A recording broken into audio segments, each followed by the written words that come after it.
আসসালামু আলাইকুম রহমতুল্লাহি ওয়া বারাকাতুহু। আমাদের অন্তর্বর্তীকালীন সরকারের প্রধান উপদেষ্টা ডক্টর ইউনূস এখনো কি ফেব্রুয়ারি মাসে নির্বাচন হবে এমন ঘোষণা কি দিয়েছে? কার কার জানা আছে কমেন্ট বক্সে জানাবেন। আমার ধারণা মতে এখনো অন্তর্বর্তীকালীন সরকার ঘোষণা দেয় নাই যে ফেব্রুয়ারি মাসে নির্বাচন হবে রোজার আগে।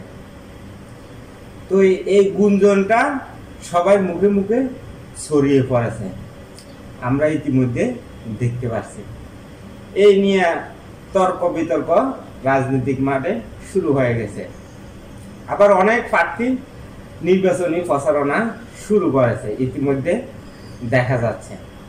বর্তমানে করোনা ভাইরাসের আবির্ভাব বাংলাদেশের ভিতরে কিছু দেখা যাচ্ছে। তো সে অজুহাতে আসলে নির্বাচন যে কখন হবে এখনো বর্তমানে বোঝা যাচ্ছে না নির্দিষ্ট সময়সীমা, যে নির্বাচন আদৌ হবে কিনা বাংলাদেশে। আর যদি নির্বাচন যদি না হয় বাংলাদেশে আরো বেশি সংকট সৃষ্টি হবে। সংকট কিরকম সংকট? তখন দেখবেন যে একজন আরেকজনকে মানতে আসে না, একজন আরেকজনের উপরে অসন্তুষ্ট হয়ে আক্রমণ করে বসে থাকবে। কারণ যে দেশে নিয়ম শৃঙ্খলা ঠিক থাকবে না সেই দেশে অরাজকতা সৃষ্টি হওয়ার সম্ভাবনা বেশি। যত দ্রুত নির্বাচন হবে, আইন শৃঙ্খলা নিয়ন্ত্রণে আসবে, দেশের পরিস্থিতি স্বাভাবিক হবে। একটা নির্বাচিত সরকার থাকলে দেশ রাষ্ট্র যেভাবে চলে ঠিক সেভাবে চলবে রাষ্ট্র এবং দেশটা। অন্তর্বর্তীকালীন সরকার প্রথম ঘোষণা করেছিলেন এপ্রিলের মাঝামাঝিতে নির্বাচন হবে। লন্ডনে বিএনপির ভারপ্রাপ্ত চেয়ারম্যান তারেক রহমানের সাথে সাক্ষাৎ করে অন্তর্বর্তীকালীন সরকারের প্রধান উপদেষ্টা ডক্টর ইউনূস। সেই সাক্ষাতের মাধ্যম দিয়ে গণমাধ্যমে এসেছে ফেব্রুয়ারি মাসে রোজার আগে নির্বাচন হওয়ার সম্ভাবনা আছে, এরকম মন্তব্য আমরা ইতিমধ্যে সোশ্যাল মিডিয়াতে দেখতে পেয়েছি। তো তার সত্যতা কতটুকু আছে এখনো বিস্তারিত কেউ জানে না। যে পর্যন্ত অন্তর্বর্তীকালীন সরকার ঘোষণা না দিচ্ছে যে ফেব্রুয়ারি মাসে নির্বাচন হবে, তখনই বোঝা যাবে বাংলাদেশের নির্বাচন হওয়ার সম্ভাবনা আছে। এর আগ পর্যন্ত কখনো বোঝা যাবে না যে বাংলাদেশের নির্বাচন হওয়ার কোনো সম্ভাবনা আছে বা নাই, ঘোষণা আসার আগ পর্যন্ত।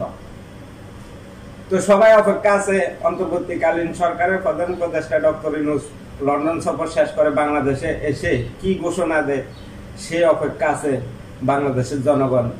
এখন বাংলাদেশের জনগণকে কি হতাশ করে না বাংলাদেশের জনগণের আশা আকাঙ্ক্ষা প্রতিফলন করে, এখন দেখার বিষয়।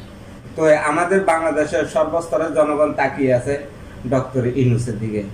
বিচার আর সংস্কারের নামে বাংলাদেশে কিছু হইতেছে না, নির্বাচনটাকে আরো পিছিয়ে দেওয়া হচ্ছে। বাংলাদেশে যদি বিচার সংস্কার যদি মোটামুটি ভাবেও যদি কার্যক্রম দেখা যেত তাহলে অন্ততপক্ষে বাংলাদেশের মানুষ মেনে নিত। কিন্তু বর্তমানে বিচার সংস্কারের নামে এগুলা কিচ্ছু হইতেছে না, সব নাটক। কারণ নির্বাচনের আগে এরকম অনেক নাটক দৃশ্য দেখা যাবে সোশ্যাল মিডিয়াতে। এখন বর্তমানে দুইটা দল কেন ফেব্রুয়ারিতে নির্বাচনের ডেট ঘোষণা করা হবে এখনো ঘোষণাই করা হয়নি।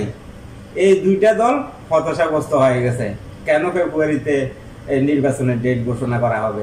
এই কারণে এনসিপি আর জামাত এপ্রিলে যে নির্বাচনের ডেটটা ঘোষণা করা হয়েছে কার যুক্তিতে কার পরামর্শতে করা হয়েছে?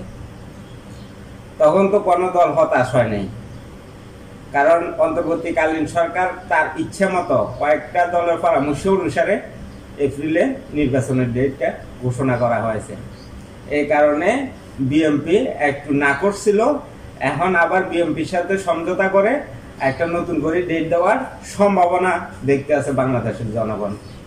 এতে হতাশাগ্রস্ত হয়ে গেছে এনসিপি আর জামাত।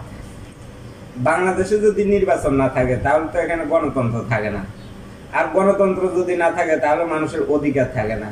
আসলে সেই অধিকার প্রতিষ্ঠিত করাই তো অন্তর্বর্তী সরকারের দায়িত্ব কর্তব্য।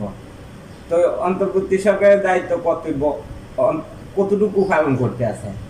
অন্তর্বর্তীকালীন সরকার সকালে এক কথা বলে বিকেলে আর কথা বলে, তার কথারও কোনো ঠিক নাই।